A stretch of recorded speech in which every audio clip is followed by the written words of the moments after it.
నమస్కారం అండి. ఈరోజు మనకి రోడ్ యాక్సిడెంట్స్ మనకి ఎక్కువగా జరుగుతున్నటువంటి లొకేషన్స్ని కొన్ని ఐడెంటిఫై చేయడం జరిగింది, బ్లాక్ స్పాట్స్ని. మనకి ముమ్మిడివరం పోలీస్ స్టేషన్ లిమిట్స్ సుమారుగా ఒక 4 స్ట్రెచెస్ ఉన్నాయి, ఐపోలవరం లిమిట్స్లో ఒక 2 స్ట్రెచెస్ ఉన్నాయి. అంటే ఇటీవల కాలంలో గత కొంతకాలంలో road accidents, especially fatal road accidents, ఎక్కడైతే యాక్సిడెంట్స్లో మరణాలు సంభవించినాయో అలాంటి ప్రత్యేకంగా వాటిని దృష్టిలో పెట్టుకుని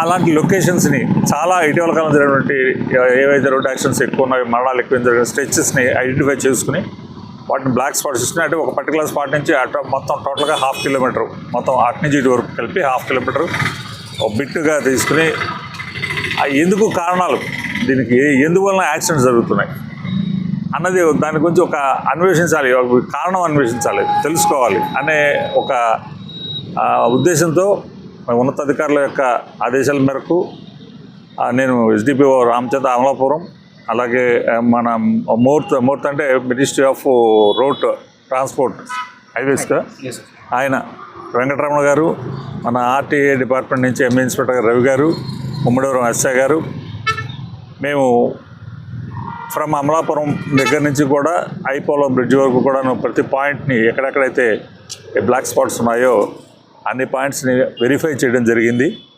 అక్కడ కొన్ని రికమెండేషన్స్ కూడా చేయడం జరిగింది. ఎక్కడైతే జంక్షన్స్ ఉన్నాయో ప్రతి జంక్షన్లో కూడా ఖచ్చితంగా సైడ్ రోడ్లకి స్పీడ్ బ్రేకర్ వేయవలసిందే. స్పీడ్ బ్రేకర్ లేకపోతే చాలా ఫాస్ట్గా హైవేలోకి వచ్చేస్తున్నారు. హైవేలోకి వచ్చినప్పుడు వేగంగా వెళ్ళే వాహనాలు డాష్ ఇచ్చుకొని యాక్సిడెంట్స్ అవుతున్నాయి. కాబట్టి కంపల్సరీగా ఇక్కడైతే ఏ రకంగా అయితే సైడ్ నుంచి రోడ్లు ఉన్నాయో ప్రతి రోడ్డుకి హైవే మీదకి అప్రోచ్ అయ్యే ప్రతి రోడ్డు కూడా ఉండాలి, స్పీడ్ బ్రేకర్ ఉండాలి. అదొకటి. తర్వాత మనకి 4 చోట్ల ఫ్లైఓవర్స్ రికమెండ్ చేస్తున్నాము. ఒకటి కొండాలమ్మ చింత, ఇప్పుడు మన కొండాలమ్మ చింత సెంటర్ ఒకటి, ఐపోలవరం పోలీస్ స్టేషన్ దగ్గర ఒకటి, అనాథవరం సెంటర్ ఒకటి, కామనగరు సెంటర్ ఒకటి. ఈ 4 ప్లేసుల్లో కూడా ఫ్లైఓవర్ని వెయ్యాలని చెప్పి మేము రికమెండ్ చేస్తున్నాము.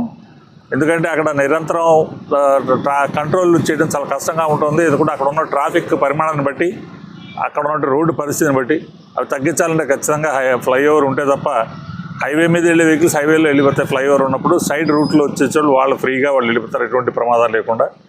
సో అవి చేయడం జరిగింది. అవే కాక ప్రతి సెంటర్లో కూడా బ్లింకర్స్, అలాగే ఈ రంబుల్ స్ట్రిప్స్, ఎక్కడ రంబుల్ స్ట్రిప్స్ వస్తాయి రంబుల్ స్ట్రిప్స్, స్టాపర్స్, అలాగే డ్రమ్స్, కొన్ని చోట్ల ఎక్కడ డ్రమ్స్ పడే స్పీడ్ వేగాన్ని తగ్గించాలి. ఈ హైవేలో ఎస్పెషల్లీ మనకి ఈ అమలాపురం సబ్ డివిజన్లో ఉన్నటువంటి ఐపోలవరం దగ్గర నుంచి మనకి బోర్డర్స్ గురి వరకు ఉన్నటువంటి రోడ్ అంతా కూడా